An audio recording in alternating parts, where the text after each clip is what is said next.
The last video, we have learned Python some basic syntaxes.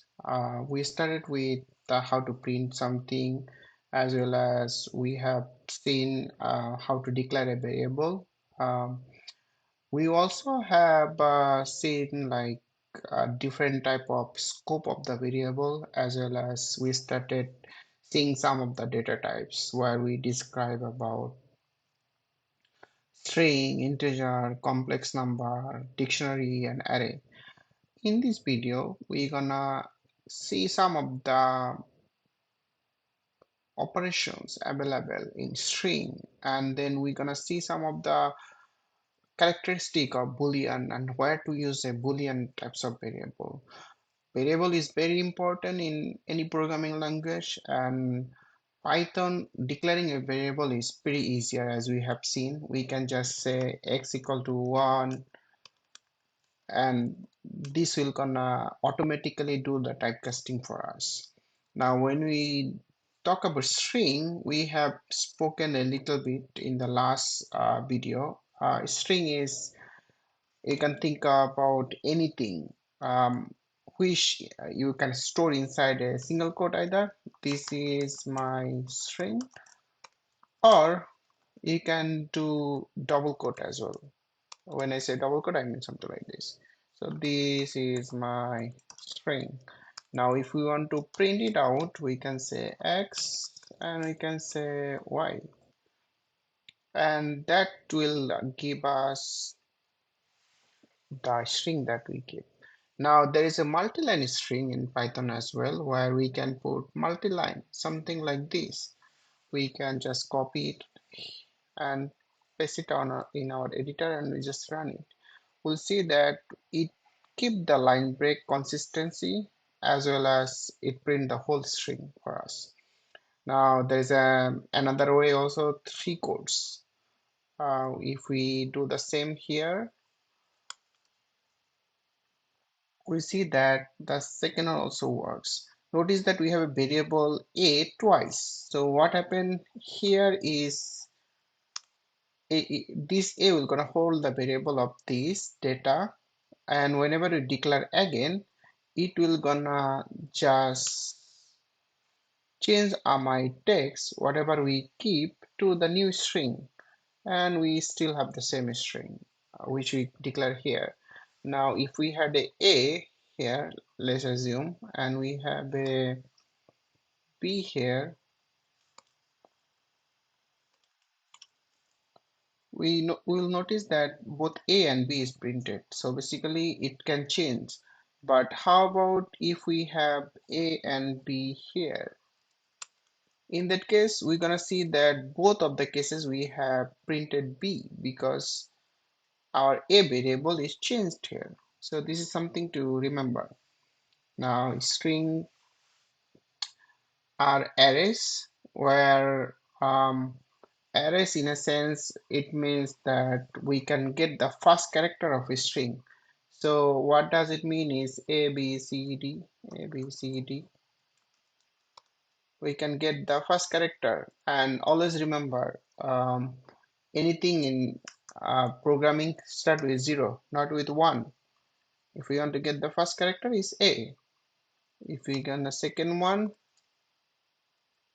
is b. So this works. This is looping through string, which is also very nice. Now we haven't learned the loop yet, but this is very important part in programming. So what does it mean is looping. So let's say we have a b c d 4 character, or here we have example banana is 1 2 3 4 5 6 character.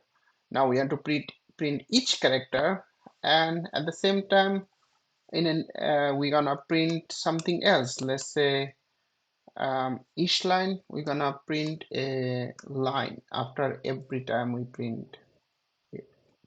So we see that we have each of the character, and then this line is printed.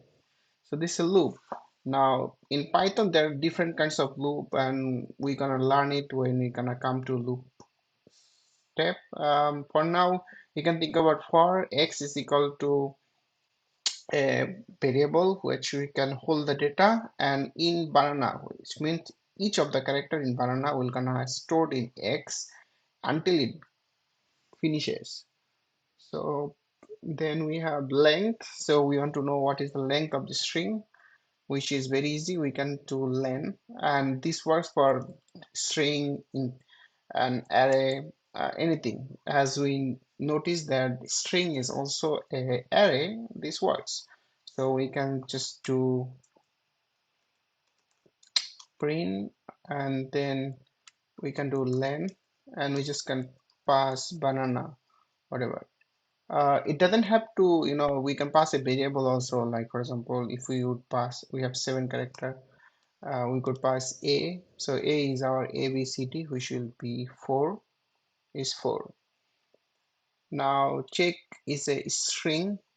Um, so this is to check if a part of string available. So for example, if your name is, let's say my name is Mr.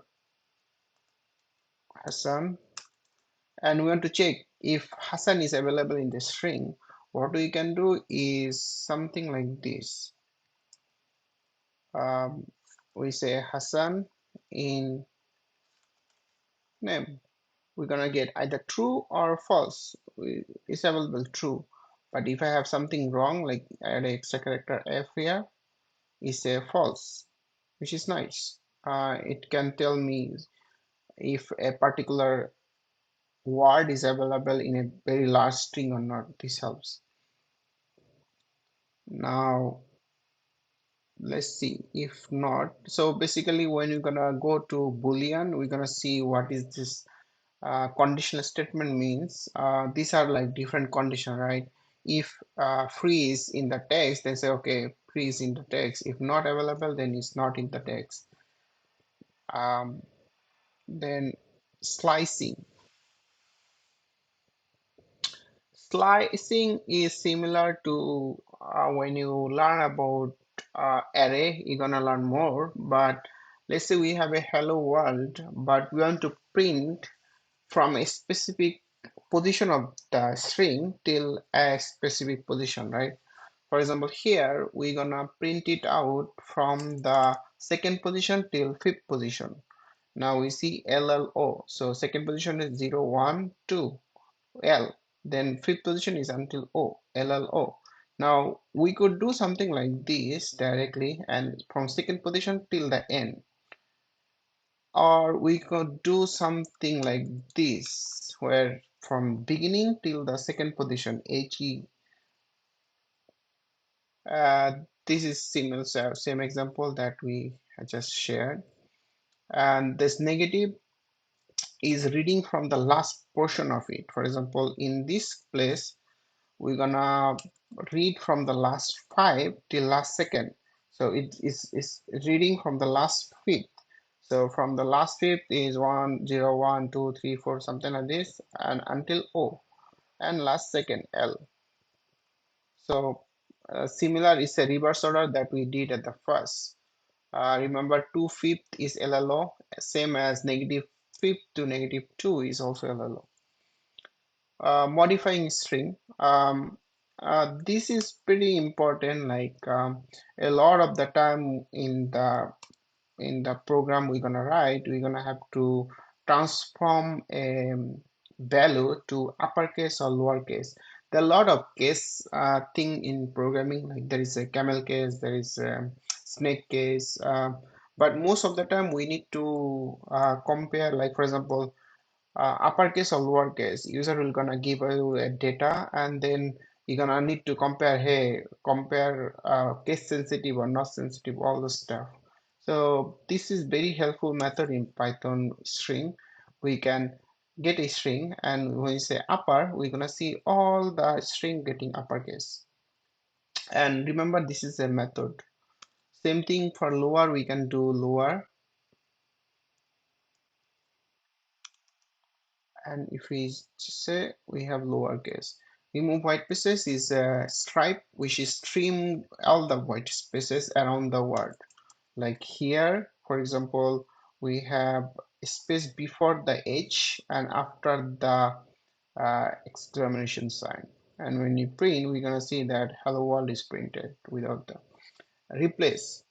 We can replace a specific character or we can specific the whole word itself. For example, here when I replace H with J, so A dot replace, the first argument is the character or word you want to change. Second one is the one you want to replace with.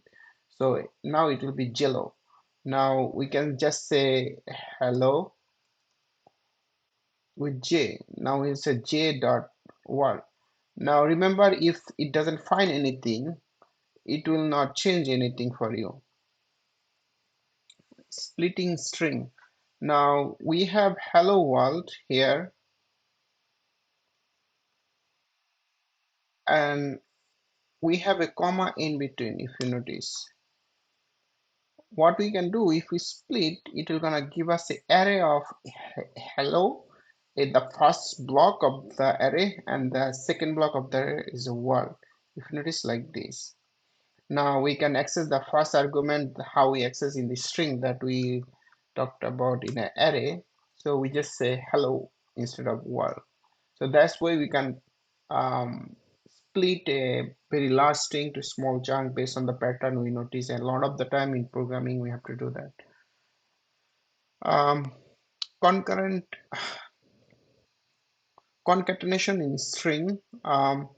We saw about it, like we can use a plus in the last video. I will not go in details, and um, there is a way we can um, other way also we can concatenate, like using format or different method, but the easiest way is to just use a plus whenever you're doing a join of two string.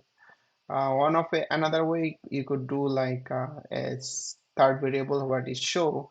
I'll show you something like this. You can do is instead of this, you could just say and then format. You can pass A and B, and that will also gonna work here. So this is something I like because this works for both string and integer. Format, that's just I show. Okay, it's nice. So you can do format by the edge, so something like this. That's just I explained just now. You can put a placement also, for example second, zero and first, so it's like quantity at the first item, demand price. This also works. As I mentioned, it works for both string and integer. Then I like to use format instead of using the plus sign. Character, so we can escape a character. For example, if we want to have a double quote inside a double quotes, then we can use this hyphen slash, and there's a lot of escape character we can use. Career return tab, we're gonna when you're gonna see different, we're gonna build different program, this will be useful, but a lot of the time you don't have to worry about this thing. The goal is to learn the language itself, not to learn everything and memorize everything. There are a lot of method in string. This will be useful when you're gonna start learning or building some software. Then you have to do some manipulation of inside the string. This is not every time you have to do it, but sometimes you might have to do it. So for example, some of the things that I explained: capitalize, convert the first character to uppercase. So basically, if you have a hello world in all lowercase, it will gonna capitalize first character. Then count, the number of is similar as length. In so these are literal. Find is very important. You're gonna need to find a specific string or something, and it return the position where it the is decimal, is number, all are pretty useful. Split, that we have seen just now. Stripe also we have seen. Title case, convert the first character. Okay, upper. Z fill, we fill out the zero value at the beginning. Which is nice. Then there are some of the exercise. We can just say X, and this will not give us something, so nothing much. So that's cover our string chapter in Python. Thanks for watching this, and I will see you in next video.